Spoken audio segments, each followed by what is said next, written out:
Hello everyone, it's Tarsher. Magluto tayo ng green beans ngayon. So, olive oil. Konti lang olive oil. At saka, butter.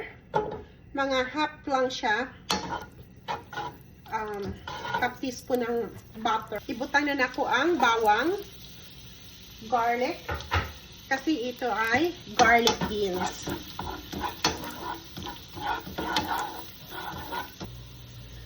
So, medyo golden brown na yung garlic. So, lagyan natin itong Creole. Kasi ito lang ang pangpalasa ko. Tapos, ilagay na natin itong beans. So, ang bilis lang niyang lutuin. Ganyan lang. At kumakain ito yung asawa ko. Pag ganito yung luto. Pero yung mga anak ko, di gihapon mukaon ani. So, ana ra siya kadali. Kinaan lang natin yung apoy. So,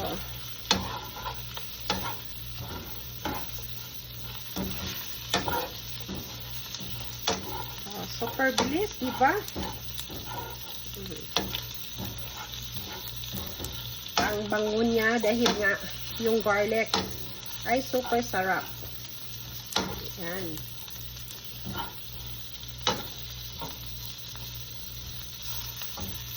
So, tikman nga natin kung luto na yung ano.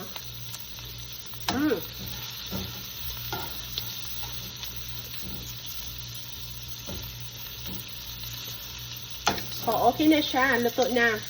Ayan yung garlic beans natin. Thank you so much for watching. See you in our next video. Mga una pa. Bye for now.